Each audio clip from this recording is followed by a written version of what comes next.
In today's video, I'm going to be showing you a rather defunct bathroom I remodeled. Now, when I first came to this house, it was because of a broken shower valve, but their toilet also couldn't flush, and it was looking like it might fall through the floor as well. So God put it on my heart to redo their entire bathroom as a volunteer project. And before you get all judgy about the state of their bathroom, they have both served as public school teachers for multiple decades until the husband had severe health issues that forced him to retire. Due to declining health and medical bills, they have not been able to tackle some much needed repairs. So stay tuned as I show you step by step what it took to fix this bathroom and make it sparkly new. I even fight off ninja cats. Washa!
Typically there are nails or screws that hold the lip of the tub to studs or the wall.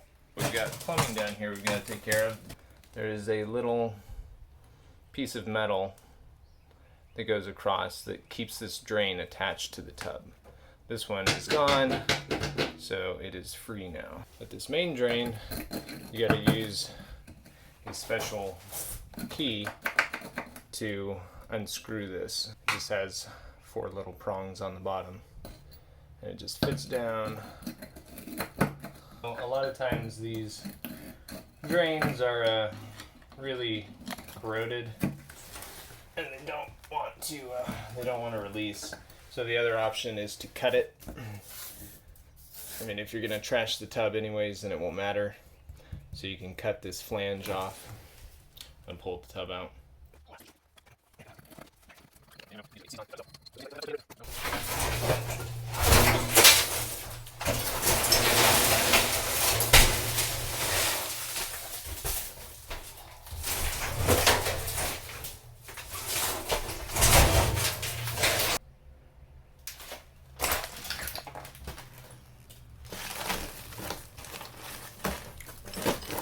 Hello down there.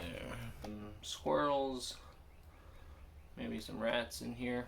Oh, there's the piece.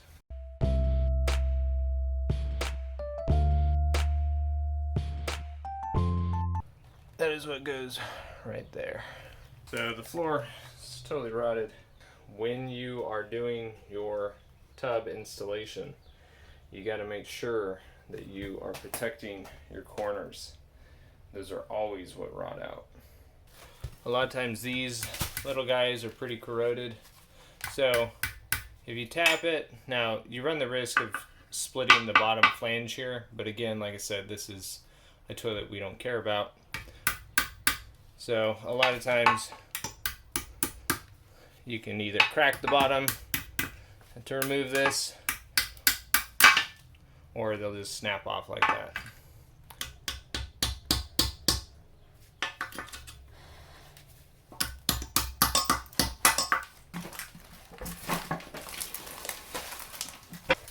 Toilets are kind of heavy. Since we're not saving this one because it's totally busted anyways, I'm just gonna break the back off.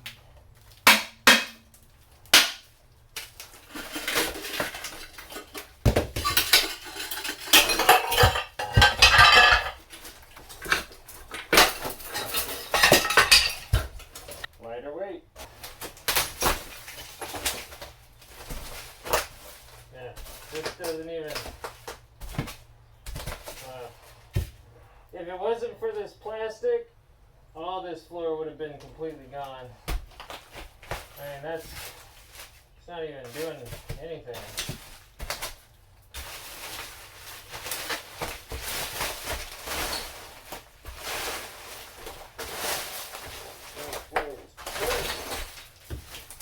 And this is what a leaky toilet will do for you.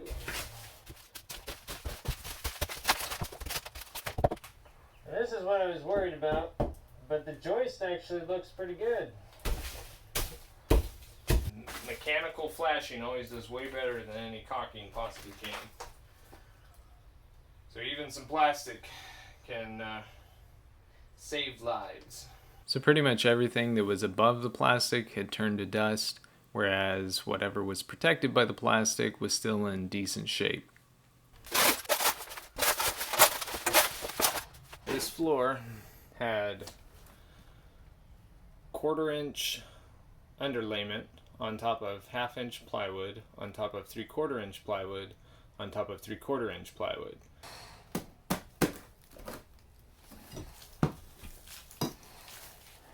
Little squirrel house.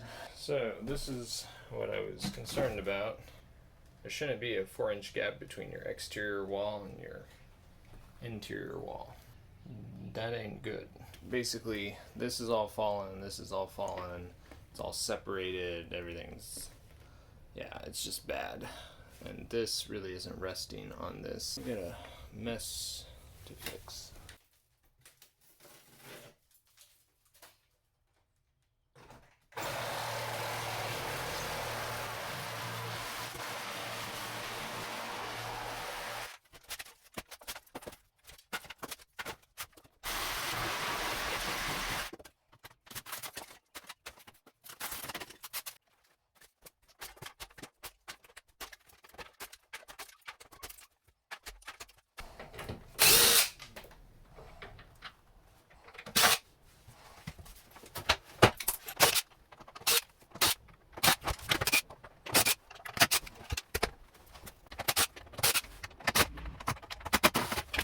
So this is a good Formica MDF warning.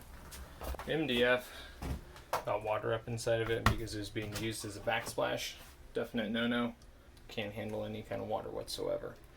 But across the front here, they brought the MDF about 3/4 of an inch to the front, and then they did a piece of pine, it looks like, across the face. And this part never had any problem. So anytime you're doing Formica, if you don't have an edge that's totally protected from water with the Formica wrapping underneath, no seams, then you've got to put a solid piece of wood. I like to use oak.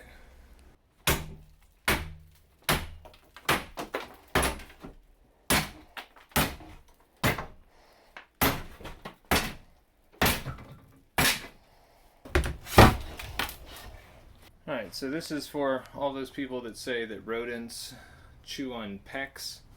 So there was a huge squirrel nest in here, and squirrels literally will chew on pretty much everything. You can see over here, they were totally shredding this pipe insulation. I threw some away. It was just like totally eaten to little pieces. But you notice the pipe that it was around in their nest, it doesn't have any bites on it. None. No bites. It's because rodents do not like the taste or the smell or whatever of PEX or Quest or any of these poly pipes. I find these rat holes in squirrel nests all the time, and they will chew on everything around them, but they leave the PEX alone. So this is the progress that has been made so far. Got another pillar underneath to support that wall. I did some shoring up and reinforcement. Got the floor not leveled, but all the joists in line with each other at least. So the current plan is to take this 2-inch tube that was coming up through the floor and bring it up through the wall to vent as it should be. And then I need to get that outlet moved down and over to the right, but it's not long enough with its current line, so I'm gonna probably wind up putting a junction box behind where the mirror will go, so that it will be covered up by the mirror, and then bring the wiring down to over here. We'll probably leave this drywall in place and put another sheet over it with 2-inch screws going through to the studs. It's because there is wood and more drywall on that side that raises out the panel. Anyways, it just probably wind up being easier. Yeah, still got some reinforcement to do underneath that floor. It's not over the joist, so got to do some reinforcement there. And then I'll be bringing the water lines up into the wall and stubbing them out. So I'm going to bring the 2-inch line of the tub over here, P-trap, up to the shower base, because it's going to be a left-hand shower base now with the valve in the wall.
So when you're stubbing out your water lines, you have a couple different options.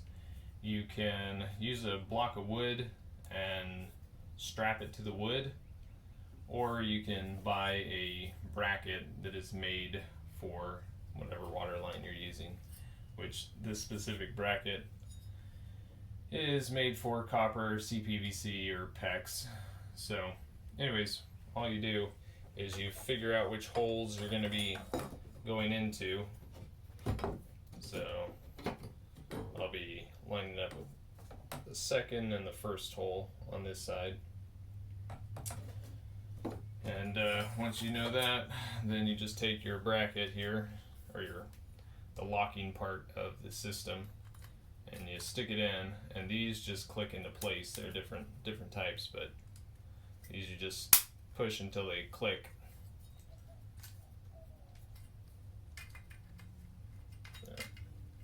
Feed them through, align them, push them through.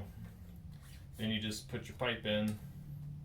Now this is before you've got any kind of fitting on the end, otherwise these will not fit on there. So now you can line it up and screw the bracket into place.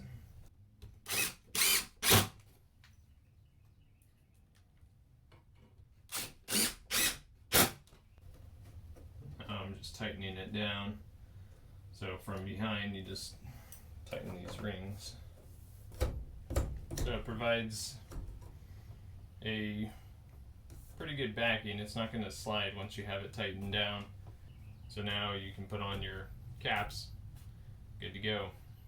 So when you've got a vertical pipe like this, especially, but really with any pipe, crimp rings don't like to stay in place. So simply put it at the spot you want it, and then just squeeze it with your pliers. Doesn't take much, just a little pinch, and then it'll stay in place and you can crimp it. So we have this old cast iron pipe, an opening of about 3 3/4 of an inch. And then we've got to put a closet flange like this one. So this is a twist and seat style, and you slide it down into the pipe just by pushing. Okay, then once it's down in there to whatever your floor is, you start twisting. Okay, and as I twist, that rubber ring starts grabbing on to the side of the pipe and climbing higher on the threads. And I can adjust it for exactly where my bolts need to go.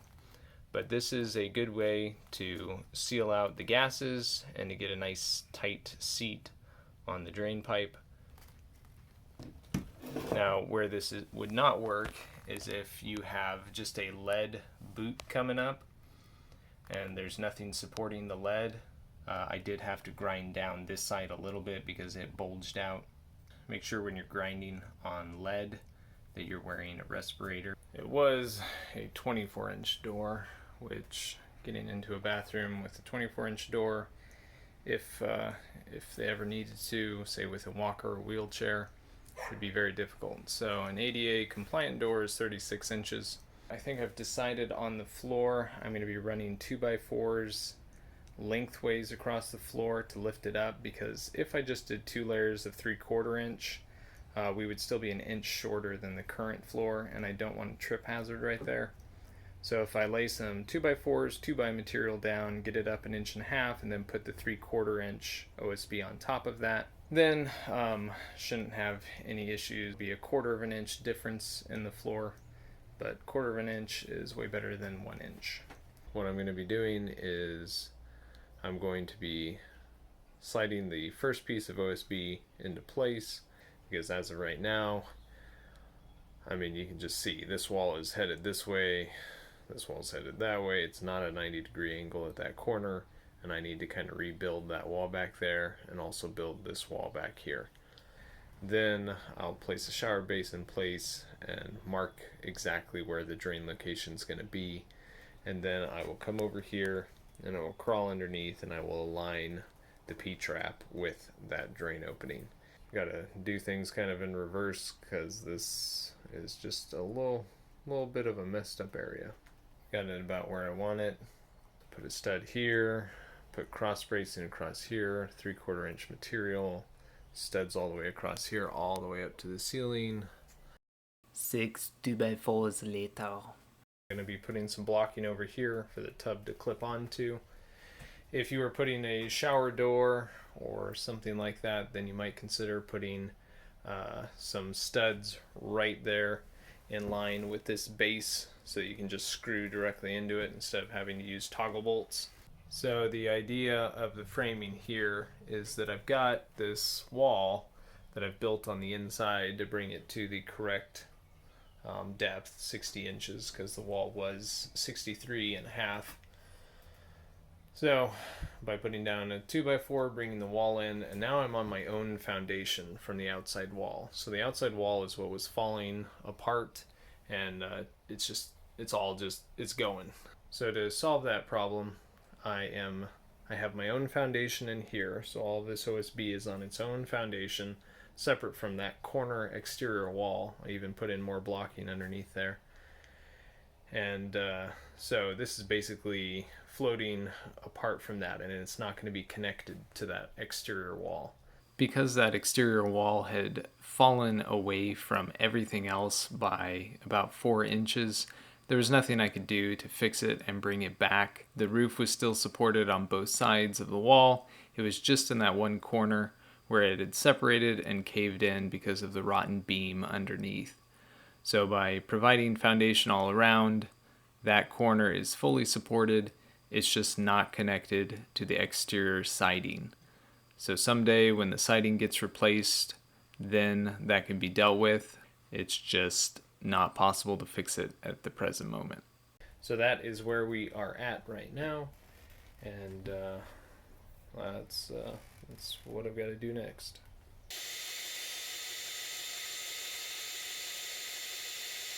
So this is regular old mortar, the $5 bag variety. Nothing special about it. The purpose of the mortar is to give the shower base a completely solid substrate to sit on. So when you have to lift it up, you can't just leave it floating, you got to put something solid under it. So with this plastic around here, I'm not only keeping the mortar from sticking to the OSB, but also this is going to be a secondary protection against any leaks of the tub. So anyways, this stuff is fairly soupy, but I find this stuff works well. And the reason why you need to use mortar is because it, instead of like cement, is because it doesn't shrink. When you're laying tile, if the mortar were to shrink underneath the tile, then the tile would separate, pop loose, crack, all that good stuff. So mortar doesn't shrink, and so when you're putting it down, it's going to remain exactly how it is. And also it can handle being feathered down to a small amount. This is actually just one bag, which you might not be able to tell, but it's up about 1.5 inches at the highest, and then it comes down to pretty much nothing back here. So I want to show you the base of the shower so you can see what we're trying to actually set into. So you see these little legs? These legs are actually what's doing all of the supporting. These ribs are not what you're trying to set it on. It's all those little legs. You're not trying to support the lip of the shower base. This is actually typically about 1/8 of an inch or so higher than these legs so that it doesn't bear anything on top of it. And a lot of times you can slide your flooring, if it's thin enough, underneath this to create a better seal there. But anyways, the base here is actually only about 25 inches wide. That's where you're trying to get your mortar when you're doing this. You're trying to get it where all those little legs are going to be and make it so that you've got a nice solid footing from the back to the front. So if you get it close enough, even out the mortar just enough, all of those ribs will allow the mortar to spread up and into it. If you have too much though in one area and your mortar is really, really thick, then you're just going to rest on one area and not be on everything. So you want it fairly even to what you expect it to be, give or take, and then as you push it down, the mortar will smush out and you can get it level in both directions. So I didn't get the installation of the shower base recorded, but once you've got the mortar base down, all you're doing is laying the shower base into the mortar and leveling it out, screwed to the wall as you normally would. Then you gotta wait 24 hours for it to dry. The idea of the plastic is that we don't want water going down and rotting our floor, which has been the case with this house, and I expect there will be more movement in the future, and so the weak areas are always at the corner of the showers or tubs. Typically you use a vapor retarder like this plastic when you're on top of concrete so that no water is being wicked through to the bottom of your floor. But in this scenario we're doing the opposite. We're trying to keep the water that's in the bathroom and not in the wood around it. In this next clip, I am undercutting the shower base so that I can fit my vinyl plank flooring underneath it.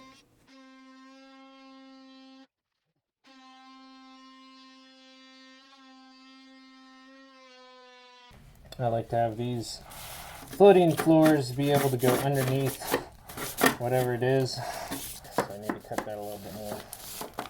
Just make sure when you do this you wear a respirator. The flooring is installed up until this point.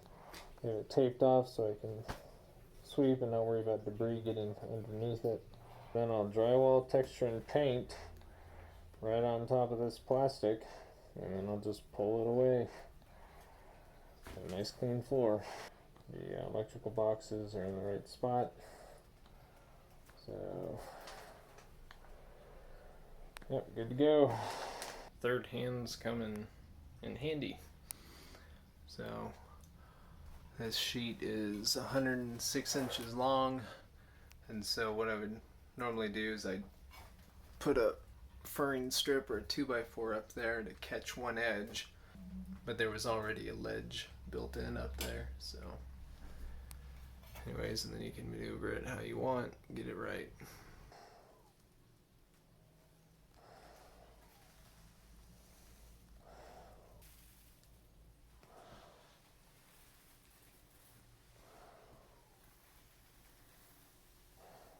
I'm using Easy Sand 20, which is a 20-minute fast mud.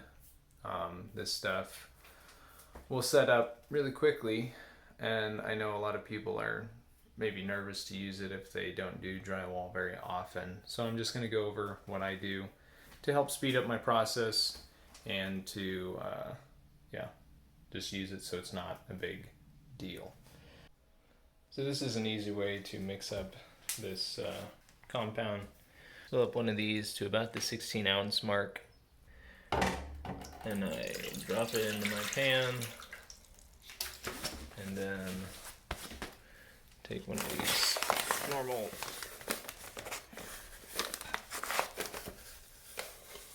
cups, fill it up,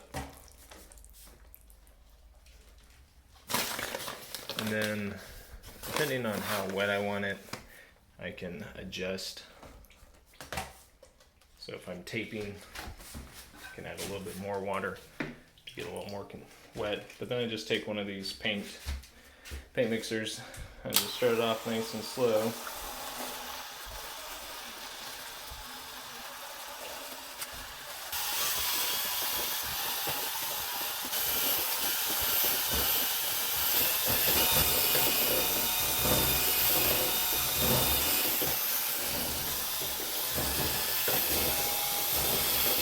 Grab my knife, I'm going to scrape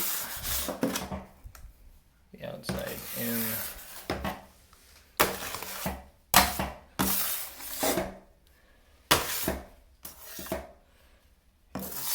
Nobody likes lumps. Nobody likes to eat lumps. Right.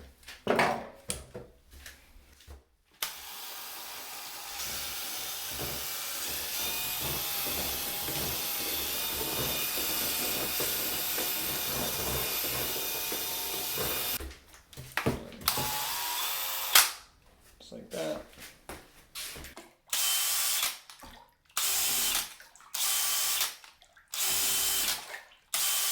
Couple of back and forths and we're clean. Just sits in there. We're ready to go. I take my tape and I go around and I cut it to the correct length for all of my corners, all of my horizontal and butt joints and everything. And then I just lay it aside. Like there's 3 rolls right here. Those are for the 3 corners, the full corners, which is this one, and that one. And then I've got my waste bucket. So I've got my clean water bucket that I don't put any kind of compound in. And then I've got my waste bucket for rinsing everything off, my hands included, because you don't want this stuff staying on your hands. It will burn your hands. I do my vertical butt joints first. It's basically anything that is going to hit into another piece of tape, I want it under the longer piece of tape. So do my butt joints first, then my horizontal joints, and then I do my corners. And after I've done my corners on the vertical, then I do my corners up top. Once I've done those, then I do my outside corners so that my outside corners are going over my taped corners.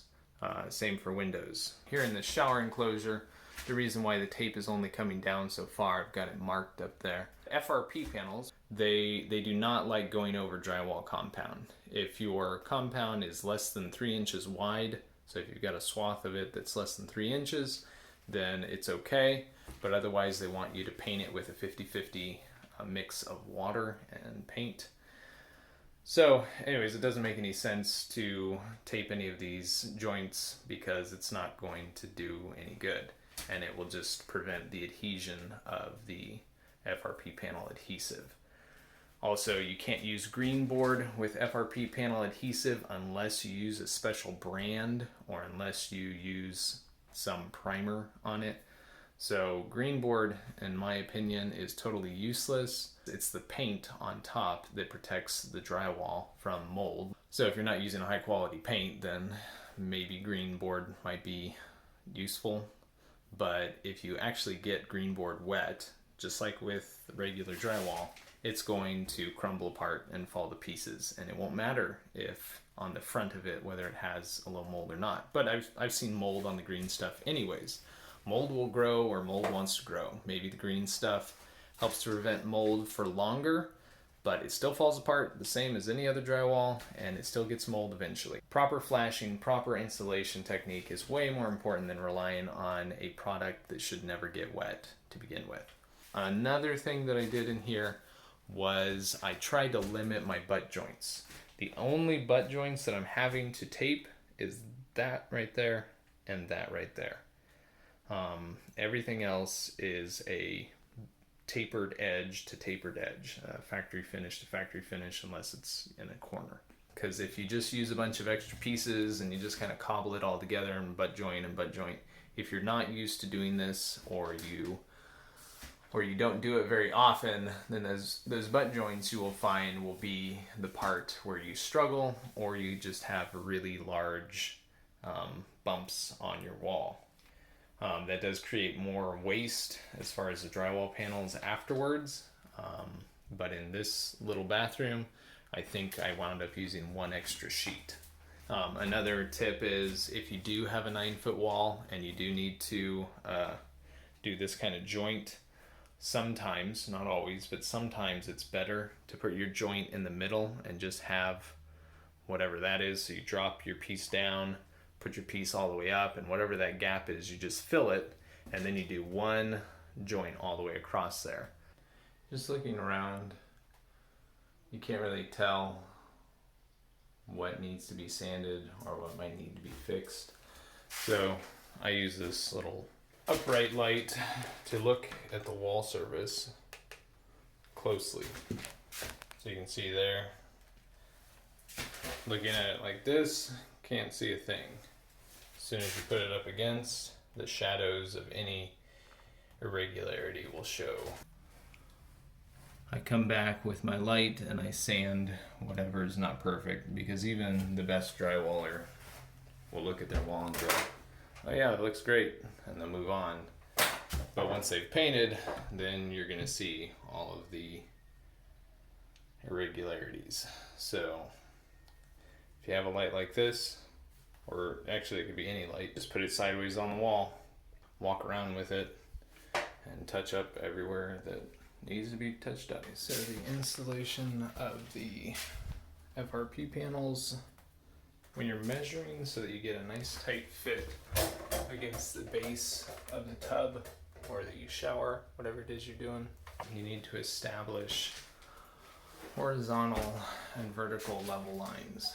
On this I use a laser, and the laser goes to the edge of whatever distance I'm coming out, and then the horizontal line just goes to a random spot, and from there I measure down to the base, especially if your base isn't perfectly level. You can have your level line at the top and do all of your measurements from that, that's fine, but you need to have an X and a Y axis for where you measure from so that you get your holes exactly where they should be. So especially on this panel and this panel, I had to measure from the edge over to get it scribed to the lean of this back wall. So now that they're all dry fit, you see I've got a gap here. It needs 1/8 of an inch in this direction to move.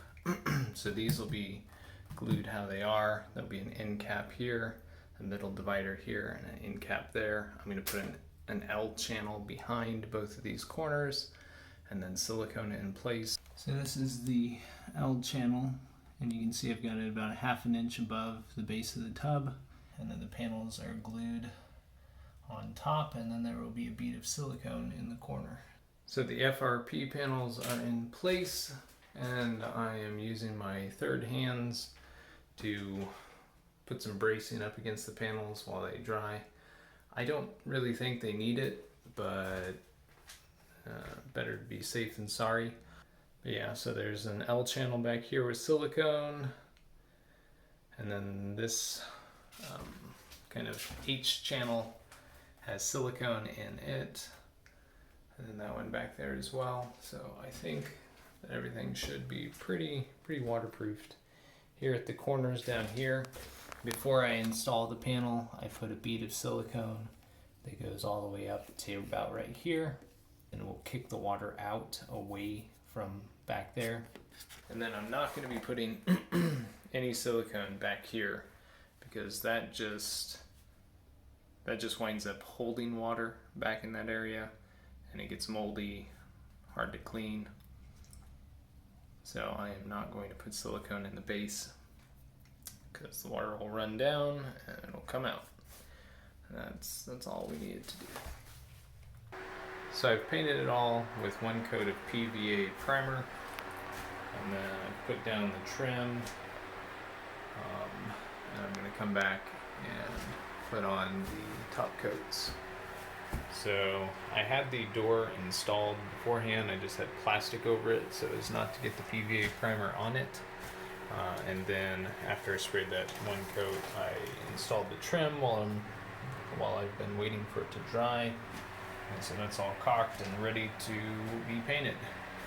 But the PVA primer is an important part of this step. So unless you coat all of your drywall, skim coat it with compound, you're going to have some spots that are high and glossy and some spots that are more flat.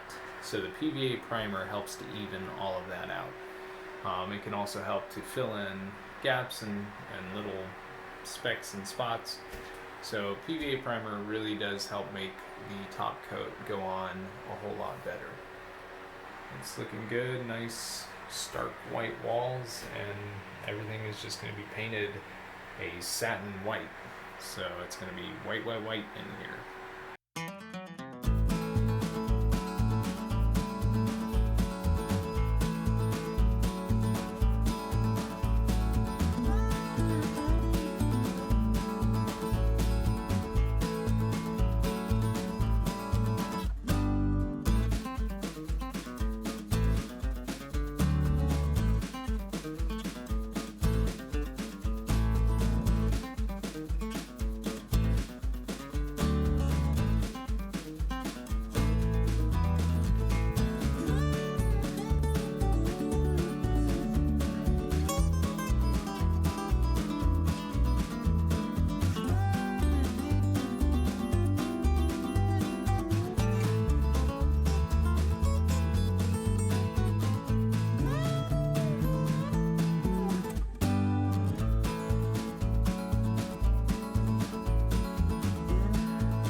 line.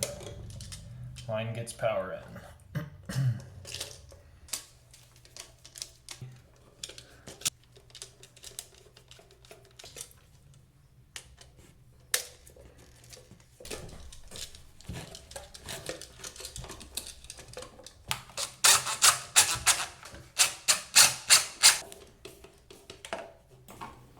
So two things about this outlet.